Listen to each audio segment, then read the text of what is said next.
Hi there, Jasmine here from Redwood. This week's frequently asked question is, what is an ISA and who can open one? Fabulous question. So, what is an ISA? Well, we absolutely love them. ISAs stand for individual savings accounts. Prior to being ISAs, they were called PEPs and TESAs. You might remember them, although technically now we're supposed to call them NISAs, which are the new ISAs since the allowance was increased to £20,000. To be honest, everyone still calls them ISAs.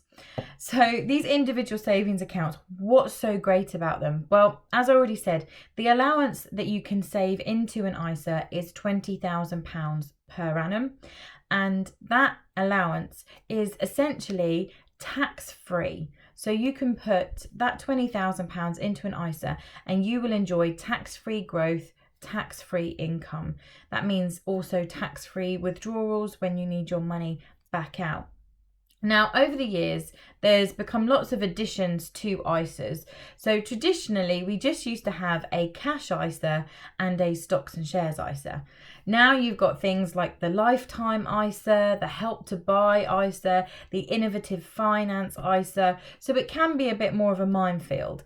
But generally speaking, for most people, they're going to have most day-to-day experience with simply a cash ISA or a stocks and shares ISA. So I'm just going to spend some time talking about those. So a cash ISA, as the name suggests, will be with a high street bank or building society that you can open up for a fixed rate of interest normally. And as I say, enjoying all that tax-free growth and income and withdrawals. Now, to open a cash ISA, you need to be 16 or over, and you need to be resident here in the UK for tax purposes. Now, the downside, of course, is that cash ISAs, unfortunately, the interest rates aren't great. And so you're not getting an awful lot of growth on your cash ISAs at the moment. And of course, because we have this tax-free growth inside the ISA, it almost seems like a waste to put that money into a cash ISA that's just going to sit there and not really grow and do anything, because we're missing that opportunity to get some good growth and have it tax-free. But it is appropriate for some people who need to use that as an emergency fund, or who are saving for perhaps a short-term goal, something that they're going to maybe purchase in the next 12 months to maybe 2 or 3 years. So, things like the help to buy ISA, which is designed to help you get on the property ladder, absolutely fine. We then have the stocks and shares ISA. So the stocks and shares ISA, as the name suggests, is an ISA, but it's invested in an investment portfolio of stocks and shares and other things that you would build an investment portfolio with. Now, again, we've got really tax efficient growth here, tax-free withdrawals and income again. So we love the ISA wrapper, but this allows someone to target better growth than what they would get from a cash ISA sat in a bank or building society. But of course, you have got to understand you're now introducing investment risk. So it is important that you take proper financial advice before setting up a stocks and shares ISA to make sure that you're invested in the right kind of portfolio and you're not taking too much risk with your money. But this is going to be a great vehicle for those people who are saving for a longer term goal, perhaps 5 years or more, and therefore want to target a higher level of growth from that side of things.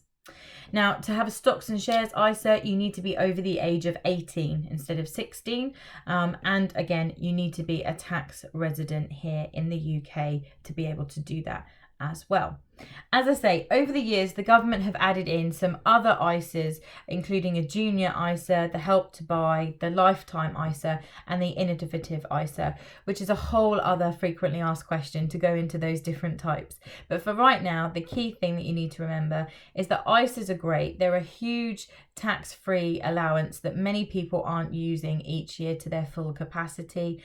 And you have the two main types being cash and stocks and shares. And as long as you're over 16, you can open up the cash ISA, and as long as you're over 18, you can open up a stocks and shares ISA. For more information though on ISAs and all of those different types of ISAs, including the lifetime ISA and the innovative ISA, check out our website. We've got blogs on this, as well as more information and details on our website that will give you some more information and answer more of your frequently asked questions on this topic. Thanks, and I'll see you next time.